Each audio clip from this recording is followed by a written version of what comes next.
अलैकुम। माननीय मुख्य मेहमान श्री, माननीय प्रेसिडेंट साहेब, प्रिंसिपल साहेब, आदरणीय शिक्षको, वालीओ तथा मारा प्रिय मित्रों, माરું નામ સાયમા છે। હું ધોરણ 8 માં અભ્યાસ કરું છું। આજે હું આપની સામે એક ખૂબ જ મહત્વના વિષય પર વાત કરવા આવી છું, શિસ્ત। શિસ્ત એટલે કે ડિસિપ્લિન। શિસ્ત એ એવું ગુણ છે જે આપણને યોગ્ય માર્ગ બતાવે છે અને જીવનમાં સફળતા મેળવવાનો રસ્તો બતાવે છે।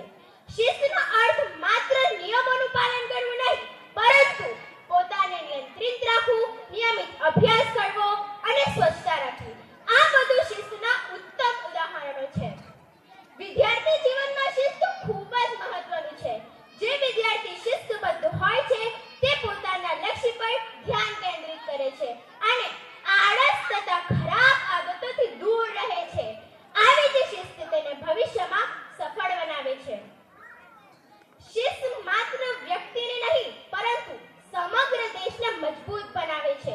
જો દરેક નાગરિક નિયમોનું પાલન કરે અને પોતાના કર્તવ્યો નિભાવે તો આપણો દેશ પ્રગતિના માર્ગે આગળ વધશે। આપણા દેશના મહાન નેતાઓ જેમ કે મહાત્મા ગાંધી, સરદાર પટેલ અને મૌલાના અબુલ કલામ આઝાદ શિસ્તબદ્ધ જીવન જીવીને મહાન બન્યા છે। તેમણે બતાવ્યું કે શિસ્તથી જ માણસ પોતાની મંજિલ પ્રાપ્ત કરી શકે છે। હઝરત પયગંબર સલ્લલ્લાહુ અલૈહિ વસલ્લમે ફરમાવ્યું કે શિસ્ત જીવનમાં ખૂબ જ જરૂરી છે।